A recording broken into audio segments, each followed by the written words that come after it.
Bueno, pues muchas gracias por la invitación también, doctor. Creo que vamos a hablar de un resumen de todo esto que nos han presentado el día de hoy, porque vamos a hablar de las comorbilidades asociadas con obesidad. Justo lo que vemos en pantalla son todas las comorbilidades que están relacionadas con obesidad, que como pueden ver van desde lo neurológico, la enfermedad vascular cerebral, la hipertensión endocraniana, demencia, obviamente la parte cardiovascular con aterosclerosis, hipertensión, dislipidemia, insuficiencia cardíaca, la parte gastrointestinal que nos van a hablar más adelante como el hígado graso, pero también la colelitiasis, el ERGE, todos los tipos de cáncer que les voy a hablar un poquito más adelante, la parte metabólica que nos mencionaba el doctor González en la mañana, principalmente diabetes mellitus, gota, resistencia a la insulina, síndrome metabólico, pero no dejemos de lado la parte pulmonar, ya que obesidad está asociada a la apnea, hipopnea obstructiva del sueño, al asma, a la hipertensión pulmonar, a la disnea, la parte genitourinaria con el ovario poliquístico, las alteraciones menstruales, causa también muy importante de infertilidad,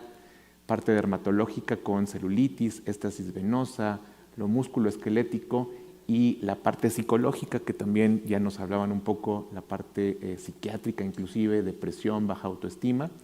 Y bueno, justo hablando un poquito de cifras, pues esto contribuye mucho en cuanto a la parte metabólica, estamos hablando de hasta un 44% relacionado con alteraciones metabólicas, con diabetes.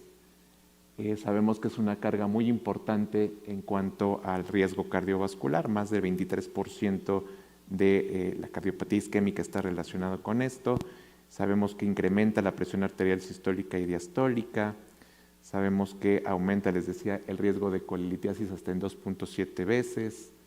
Tiene que ver con 2.8 veces el riesgo de osteoartritis. Aumenta en 4 a 10 veces el riesgo de apnea, hipopnea obstructiva del sueño y 25% veces más el riesgo de trastornos de ánimo y de ansiedad. Entonces, justo lo que me voy a enfocar el día de hoy es hablarles cómo obesidad, muchas de estas manifestaciones, muchas de estas complicaciones tienen que ver con la resistencia a la insulina y cómo a través de esta resistencia a la insulina se van a manifestar las otras consideraciones, pero lo que estamos viendo aquí es cómo la obesidad, cómo el índice de masa corporal se comporta con esta gráfica en J. Y cómo a partir de un índice de masa corporal de 25, la mortalidad se empieza a incrementar, pero cuando también este índice de masa corporal está por debajo de 20, también hay un aumento en la mortalidad. Y vemos que cuando una persona tiene obesidad, desde un grado de índice de masa corporal de 30, 35, estamos hablando de que la mortalidad en general está incrementada entre 4 a 5 veces, pero que cuando el índice de masa corporal está en un grado más severo, es decir, estamos hablando de índices de masa corporal mayores de 40, la mortalidad se incrementa en más de 10 veces. Del lado derecho vemos las principales causas, hablando de mortalidad por todas las causas, el tener obesidad incrementa la mortalidad hasta en un 30%. Pero específicamente por causas cardiovasculares, este incremento es del 40%. Por causa isquémica, cardiopatía isquémica es del 39%, por EBC también es del 39%, por enfermedad metabólica, por diabetes, se duplica el riesgo de mortalidad, por enfermedad renal es del 59%, por enfermedad hepática es del 82%, vemos que también llega a incrementar el riesgo de algunos tipos de cáncer, vemos que incrementa el riesgo de enfermedades pulmonares, y en estos estudios, en este estudio que les estoy mostrando, que tiene que ver con el índice de masa corporal, cuando también las personas tienen un índice de masa corporal muy bajito, aquí lo que se asoció fue a mortalidad por causas pulmonares o por cáncer. Entonces, lo que nos quiere decir esto es que por el incremento del índice de masa corporal, pues hay un incremento en general por la mortalidad. Y una de las grandes preguntas es ¿qué tanto la obesidad metabólicamente sana aumenta o no el riesgo de mortalidad? Y qué tanto si vamos teniendo uno o más factores metabólicos, esto incrementa el riesgo de mortalidad. Y bueno, Aquí entonces lo que tenemos son un estudio que se hizo con las bases de datos del Reino Unido, en donde vamos a comparar a los pacientes que tienen un bajo peso con un peso normal, obesidad y sobrepeso, con una, dos o tres condiciones metabólicas. En este caso estamos hablando de diabetes, dislipidemia e hipertensión. Entonces, lo que vamos a hacer, el comparador va a ser aquí, pues obviamente el paciente que tiene obesidad y que tiene 0 anormalidades metabólicas con el resto. Entonces, esto que llamamos obesidad metabólicamente sana, pues vemos que en realidad no es tan sano, porque el tener obesidad pero no tener otras condiciones metabólicas, de todos modos incrementa el riesgo de tener una enfermedad coronaria, una enfermedad cerebral vascular o falla cardíaca. ¿Qué pasa cuando tengo alguna de las condiciones metabólicas? Pues esto incrementa mucho más el riesgo. Si tengo dos condiciones metabólicas, pues el riesgo es mucho mayor en estas tres enfermedades. Y si tengo tres o más, pues esto es mucho, mucho mayor. Entonces, el mensaje de este estudio fue que en realidad no tengo una obesidad metabólicamente sana, sino más bien tengo otros factores en esta obesidad al que he llamado metabólicamente sana que no estoy estudiando en ese momento y que lo que provocan es un incremento del riesgo de estas enfermedades cardiovasculares. Entonces, lo que nos dijo este estudio fue que estos pacientes con obesidad metabólicamente sana tienen un 49% del incremento del riesgo de enfermedad coronaria, 7% del incremento del riesgo de enfermedad cerebrovascular y 96% del incremento en el riesgo de enfermedad de insuficiencia cardíaca. Ahora, creo que hemos escuchado gran parte de estas jornadas, de estas pláticas, que el tejido adiposo es el responsable de todas estas comorbilidades. Y justo lo que estamos hablando es del ABC, ¿no? de que el tejido adiposo, de que esta adipositopatía, estas enfermedades crónicas, son justamente por este exceso de tejido adiposo. Y lo que pasa es que entonces hay un aporte calórico excesivo, que ya escuchamos gran parte, esto es por la nutrición, que provoca hiperplasia e hipertrofia del tejido adiposo. Este tejido adiposo que está teniendo este fenómeno de hiperplasia e hipertrofia empieza a tener hipoxia, no le alcanzan los vasos sanguíneos para esta hiperplasia e hipertrofia, entonces empieza a haber también alteración de la angiogénesis, se empiezan a llamar a todas estas células inmunológicas que nos han dicho a lo largo de las presentaciones y empieza a haber una remodelación de la matriz extracelular, empieza a haber fibrosis y justo en este proceso, en este paso de la infiltración de las células inmunológicas, de la generación de la remodelación de la matriz extracelular, pues esto es lo que conocemos como la metainflamación. Hemos leído, hay diferentes artículos que mencionan que la metainflamación, pues otros nombres que reciben son la lipoinflamación, la inflamación que está aumentada por cuestiones metabólicas, la inflamación del tejido adiposo, y bueno, se refiere a todas estas citocinas, todas estas adiposinas que nos han mencionado en las pláticas previas. No voy a mencionar mucho de todo esto, ya nos los han dicho, la infiltración de células dendríticas, mastocitos, células NK, granulocitos, neutrófilos, que generan todas estas enzimas, que generan todos estos marcadores inflamatorios.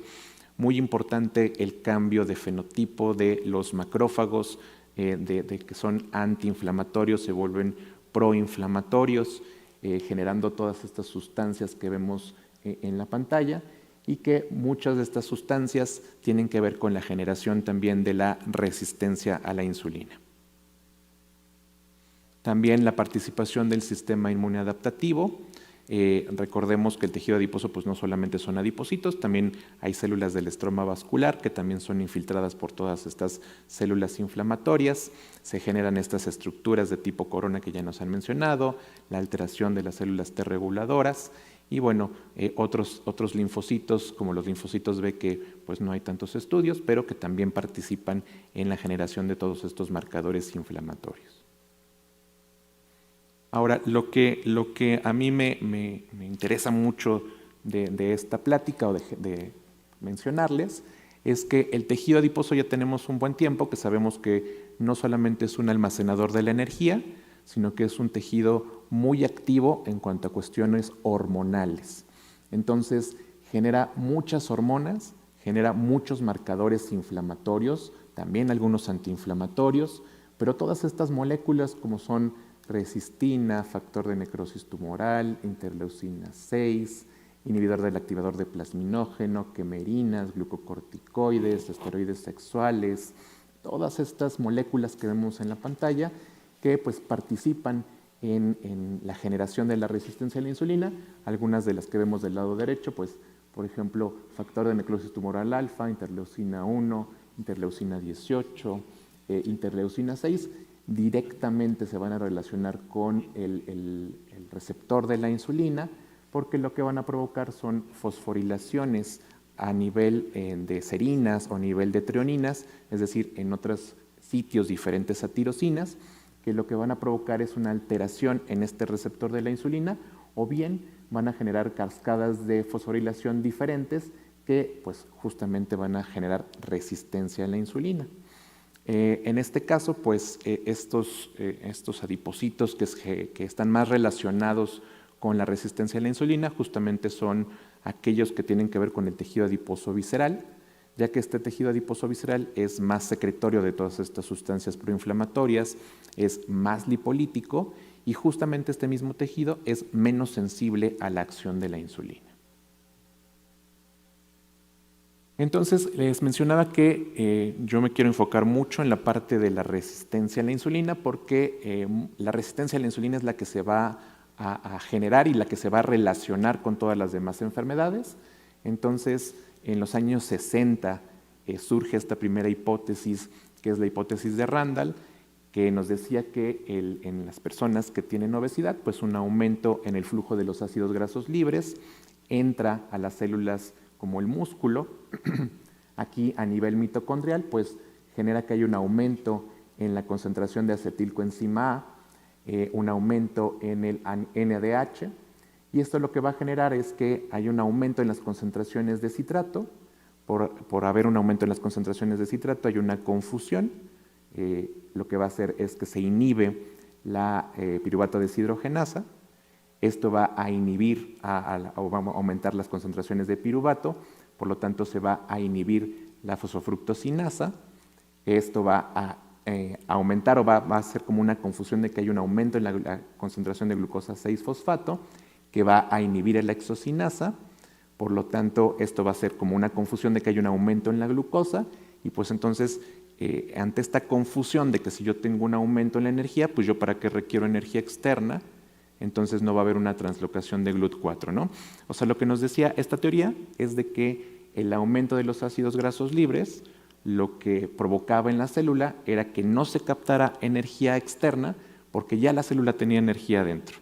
Entonces no se necesitaba más energía. Pero empezaron a surgir estudios con marcadores moleculares en donde se veía que no era que hubiera un aumento de la glucosa 6-fosfato o de la glucosa dentro de la célula muscular, sino más bien había una disminución de estos dos marcadores dentro de las células musculares. Entonces surge una hipótesis alternativa. Esta hipótesis alternativa lo que nos decía es, bueno, si hay un aumento del flujo de ácidos grasos, lo que genera que entren a las células,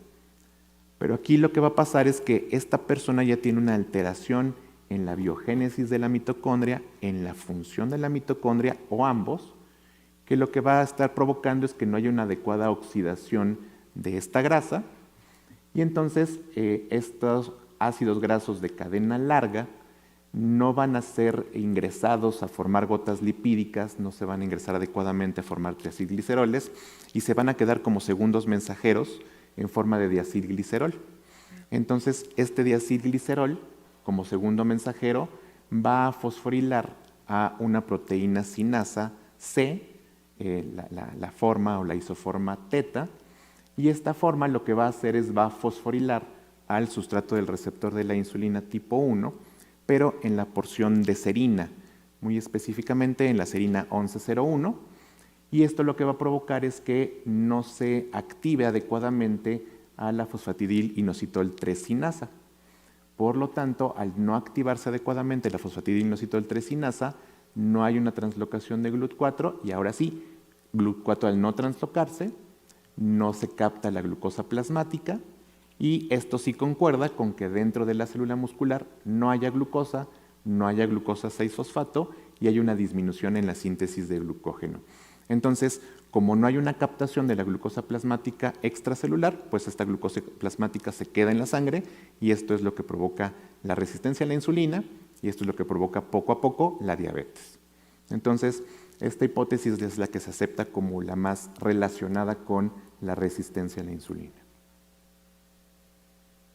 Muy similar lo que está pasando a nivel hepático, este aumento en el flujo de ácidos grasos pasa también al hígado, provoca prácticamente lo mismo, este acúmulo del segundo mensajero de acilglicerol, solamente que en el hígado vamos a tener una proteína sinasa que se llama épsilon. En este caso, esta proteína sinasa va a empezar a fosforilar al receptor de la insulina en la porción de tirosinsinasa, y aquí lo que va a pasar es que va a haber una disminución en la activación de FOXO. Esto, al no fosforilarse adecuadamente, se transloca a núcleo y tiene que ver con los genes relacionados con la gluconeogénesis. También tiene que ver con la glucosinasa, tiene que ver con la disminución en la síntesis de glucógeno. Y bueno, entonces esto provoca que hay una disminución de la síntesis de glucógeno, un aumento de la gluconeogénesis, y esto es lo que se relaciona con resistencia a la insulina a nivel hepático, pero también con la generación de más glucosa a nivel hepático en estas personas que tienen resistencia a la insulina. Y como pueden ver también tiene que ver con la biogénesis mitocondrial. O sea, en estas teorías hay una alteración de la biogénesis mitocondrial en las personas que tienen resistencia a la insulina, y es lo que está en estudio, que parece ser que ya por una cuestión genética tenemos una alteración en la biogénesis de estas mitocondrias o en la función de estas mitocondrias. Ok, entonces la relación entre la liberación o la secreción de insulina y la sensibilidad de la insulina no es lineal, tiene esta forma. Y cuando vamos desarrollando alteración en la tolerancia a la glucosa o desarrollamos diabetes, vamos cayendo hacia estas curvas. Generalmente cuando tenemos una disminución en la sensibilidad de la insulina, de forma compensatoria aumentamos la liberación de la insulina. Entonces, en condiciones como la pubertad, que es un estado natural de resistencia a la insulina, aumentamos la liberación. También en el embarazo, que es el segundo caso, bajamos la sensibilidad, pero entonces aumentamos la liberación de insulina. Y al principio, de hecho, en obesidad, al bajar la sensibilidad a la insulina, aumenta la liberación de la insulina. Sin embargo, como ven acá arriba, en la gráfica en la parte superior, poco a poco se va perdiendo esta capacidad de seguir secretando insulina de forma adecuada, y entonces conforme vamos aumentando en edad, conforme vamos envejeciendo, va bajando la sensibilidad a la insulina, pero ya la liberación de la insulina ya no sigue siendo la misma, y entonces en condiciones de alteración de la tolerancia a la glucosa, de diabetes, de ovario poliquístico, de diabetes gestacional, y bueno, justamente también se ha estudiado en parientes de personas que viven con diabetes, y pues justo también se ve que no es lo mismo la sensibilidad cuando baja con la liberación de insulina, no se van acoplando en estas personas. Y es bastante complejo el hecho de que por qué no se está adaptando, cuáles son los mecanismos adaptativos a esta resistencia a la insulina. Entonces, normalmente pues lo que vemos es la liberación de la insulina por la célula beta, que lo que está pasando es que pues, se capta por la glucosinasa, hay un aumento en la relación ATP-ADP, esto cierra los canales de potasio, hay una despolarización de la membrana, entra en acción los canales de calcio y salen los gránulos de insulina que están en esta célula beta. Pero entonces cuando empieza a haber una resistencia a la insulina, son diferentes los mecanismos que empiezan a actuar para provocar una liberación compensatoria de esta insulina. Entonces en un primer paso pues se incrementa la actividad de la glucosinasa, hay una anaplerosis, es decir, los intermediarios del ciclo del ácido tricarboxílico también empiezan a secretarse de más, a generarse de más. Tenemos por otra parte que empiezan a haber los ácidos grasos libres, que por estos receptores acoplados a proteínas G también empiezan a secretar mayor concentración de insulina. También estos ácidos grasos empiezan a activar a las proteínas sinasa C, a otras isoformas de la proteína sinasa C. Empiezan a activarse los receptores de GLP-1. Tiene que ver también la IGF-1. Empiezan a activarse los receptores muscarínicos. Empiezan a activarse también los receptores beta-adrenérgicos. Y bueno, todos estos son los mecanismos compensadores que tratan de adaptarse a esta resistencia a la insulina. Como les mencionaba, lo que está pasando es que se trata de aumentar en una primera fase la secreción de la insulina para compensar esta misma resistencia. Y ahora tenemos dos casos entonces. Tenemos del lado izquierdo, de la figura del lado derecho que estamos viendo en pantalla, cuando tenemos una célula beta normal o cuando tenemos una célula beta susceptible. Entonces, la parte de arriba de esto nos dice que hay genes de susceptibilidad en cuanto a la obesidad y a la resistencia a la insulina. Esto lo podemos tener todos. Pero si tenemos una célula beta normal, a pesar de que tengamos estos genes de obesidad y de resistencia a la insulina, pues no va a pasar gran cosa porque nuestra célula beta, por estos mecanismos que les acabo de mencionar y que estamos viendo en la pantalla, pues va a responder por nosotros. Va a aumentar su función, va inclusive a compensar con esta hiperinsulinemia y no va a pasar más. O sea, no nos va a provocar ninguna alteración de la glucosa. Va a ser una hiperinsulinemia que ahí se quede. Pero cuando tenemos otros factores genéticos relacionados con resistencia a la insulina, como si fuera un segundo golpe, un segundo hit, es ahí donde tenemos el problema porque nuestra célula beta va a empezar a fallar, va a empezar a entrar en apoptosis y es ahí cuando vamos a generar alteraciones de la tolerancia a la glucosa y finalmente diabetes. En ambos casos, como ven, también estamos expuestos a ambientes pues como dieta hipercalórica, disminución de la actividad física, pero en esta teoría pues no solamente son los genes relacionados con obesidad y resistencia a la insulina, sino también obviamente el ambiente al que nos estamos exponiendo. Y bueno, yo les decía que lo que quisiera enfocarme es cómo también la resistencia a la insulina no solamente se relaciona con diabetes o con alteración de la tolerancia a la glucosa, sino también con la parte de lípidos. Y lo que estamos viendo entonces es que la misma resistencia a la insulina se ve que incrementa la absorción de colesterol a nivel intestinal, aumenta las concentraciones de ApoB48, la proteína de transporte de microsomas, y esto aumenta la formación de kilomicrones, aumenta también la lipasa sensible a hormonas, que junto con los ácidos grasos, pues aumenta la formación de kilomicrones, y bueno, esta formación aumentada de kilomicrones lo que se traduce es en una hipertrigliceridemia de tipo postprandial, y pues también está muy estudiado que el aumento de los triglicéridos después de las comidas tiene mucho que ver con la inflamación. En este caso lo que estamos viendo es que la resistencia a la insulina, como les decía, al aumentar la lipasa sensible a hormonas, pero en este caso también junto con los ácidos grasos libres, más la disminución en la degradación de ApoB, tiene que ver con la formación de VLDL de tipo 1. Decíamos también en diapositivas previas que la disminución en la vía de la fosfatidinoinositol 3-kinasa es la que genera, en este caso en los lípidos en particular, la degradación de ApoB. Tenemos que el FOXO1 que mencionábamos también en diapositivas previas es el que incrementa la proteína de transporte microsomal.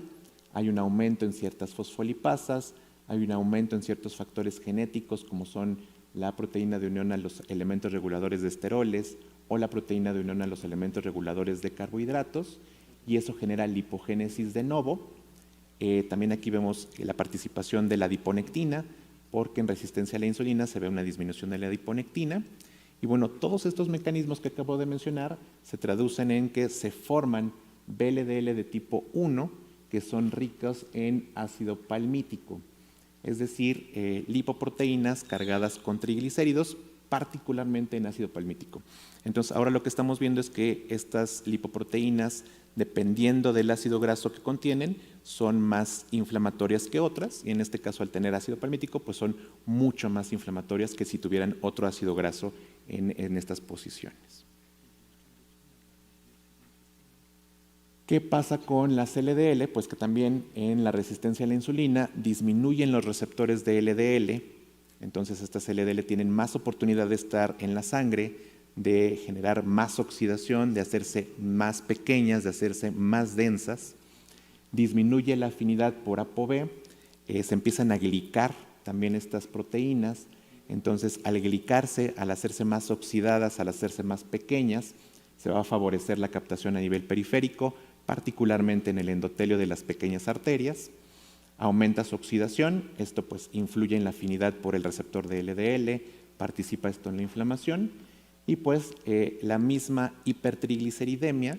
va a estimular a esta formación de LDL pequeñas y densas.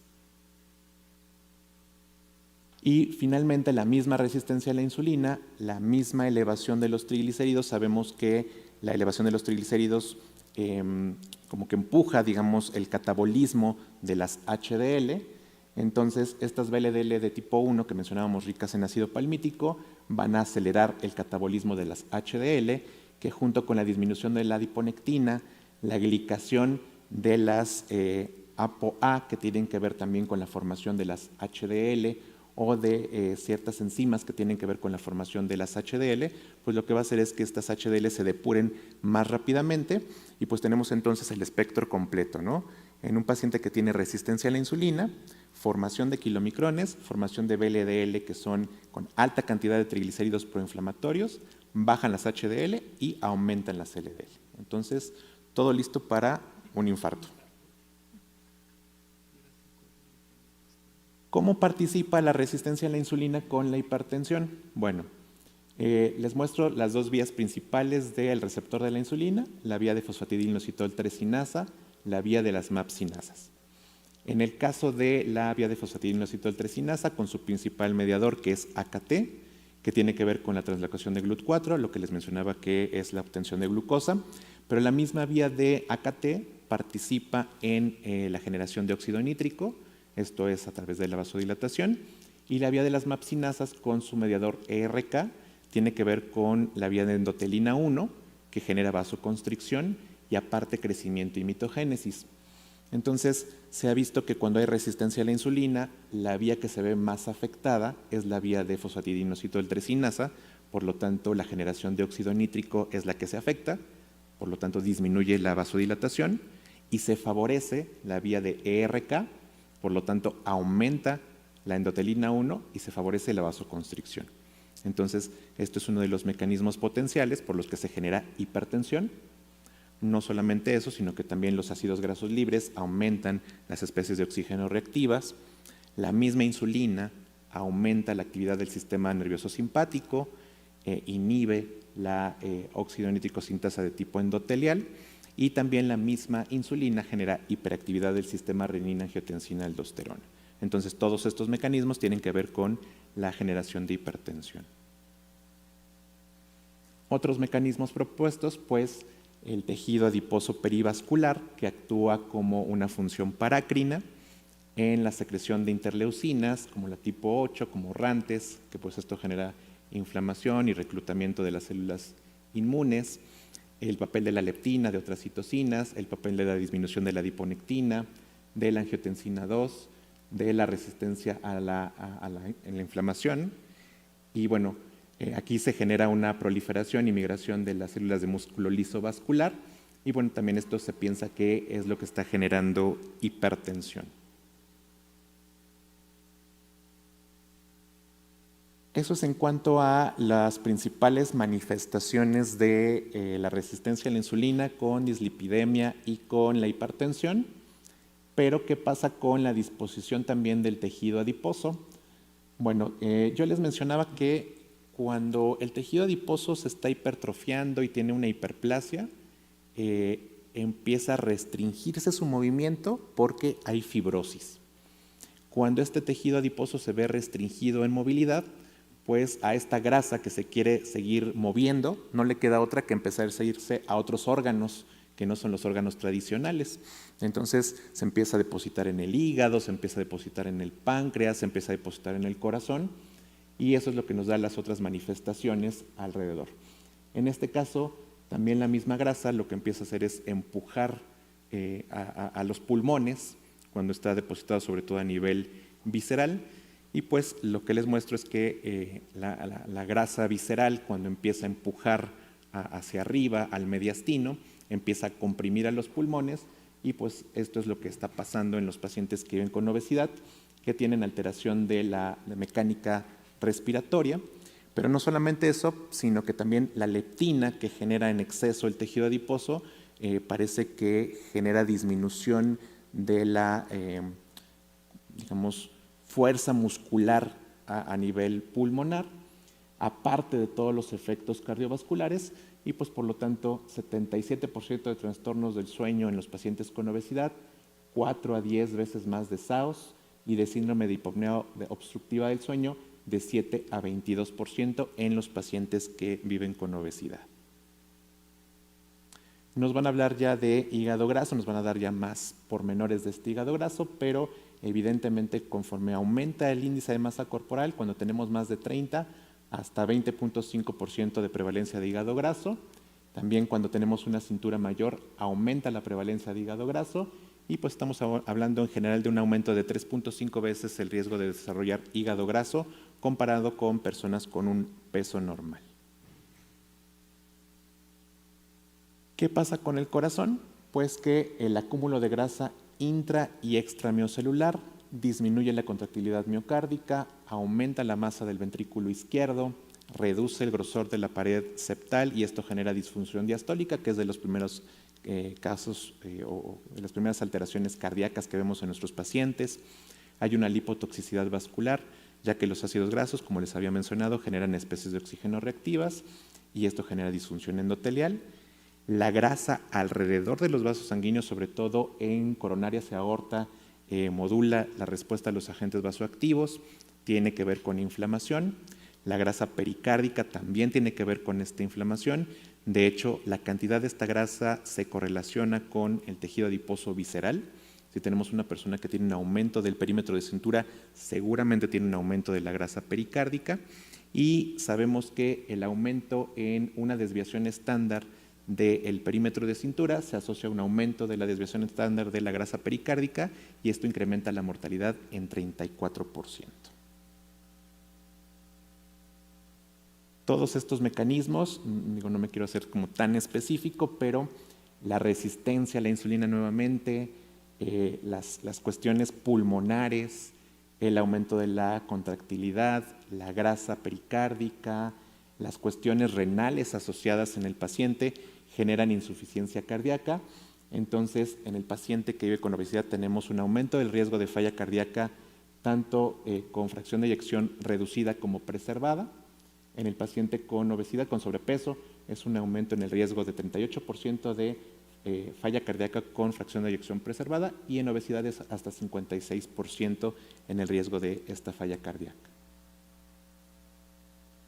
También de arritmias, ya que la fibrosis, el efecto inflamatorio generan muerte cardíaca súbita. Obesidad se relaciona con fibrilación auricular, y aquí lo que les pongo es que un aumento en 5 unidades del índice de masa corporal se asocia a un 29% en el riesgo de muerte súbita cardíaca cuando hay fibrilación auricular, y un aumento en 5 unidades en el índice de masa corporal se asocia a un 16% en general en el riesgo de muerte súbita cardíaca cuando hay taquicardia ventricular o fibrilación ventricular. No solamente eso, sino también obesidad afecta a los riñones. El paciente que vive con obesidad tiene un 28% en el riesgo de disminuir la tasa de filtración glomerular, un 51% del riesgo de albuminuria, y vean todas las manifestaciones en obesidad en el riñón. una glomerulosclerosis focal y segmentaria, una glomerulomegalia, que esto tiene que ver con hielinosis y fibrosis, hay una lipotoxicidad, se modifica el flujo arterial, esto también por la grasa perivascular en el seno renal, hay una hiperfiltración, que de hecho es lo primero que vemos en el paciente con obesidad, que hay una hiperfiltración con una retención de sodio. ¿Qué mecanismos tenemos para la falla renal en el paciente que vive con obesidad? Nuevamente, pues la activación del sistema nervioso simpático, la presión arterial alta, obviamente, la activación del sistema renina-angiotensina-aldosterona, esto genera hiperperfusión por sobrecarga de volumen, disminución del flujo por acúmulo de la grasa en la médula renal, los mecanismos inflamatorios, la resistencia a la insulina que genera hiperfiltración, disfunción endotelial, aumento de la permeabilidad vascular y angiogénesis también, la hiperglucemia que acompaña la resistencia a la insulina que genera estos productos de glucosilación avanzada, activación de la proteína sinasa C, que se genere este factor de crecimiento con producción de matriz y fibrosis. También la leptina participa, el aumento de la leptina participa en la generación de especies de oxígeno reactivas, en el aumento del sistema nervioso simpático. Y pues si se dan cuenta son mecanismos que van a empezar a actuar entre sí para que este paciente termine por tener falla renal. Y ahora, cáncer es un tema que se relaciona con obesidad por la otra vía que no es la vía de la fosfatidinoinositol-3-cinasa, sino que es la vía de la MAP-cinasa. Los cánceres que se relacionan con obesidad generalmente son cáncer cervicouterino, cáncer de mama, cáncer de próstata. Últimamente hemos visto también más cáncer de tiroides, de la parte endocrinológica. Todos estos que vemos en la pantalla que están relacionados, cáncer gástrico, cáncer de ovario, todos estos que vemos, es impresionante la relación que vemos ahora con obesidad. Y pues como venimos saliendo de una pandemia, no quería dejar pasar la oportunidad de decir la relación que tuvo obesidad y COVID-19. Entonces vemos que de los primeros estudios que salieron en China, aumentaba 2.42 veces el riesgo de neumonía severa, particularmente en los hombres. Después vieron que un índice de masa corporal mayor de 35 incrementaba hasta en 6 veces el riesgo de ventilación mecánica.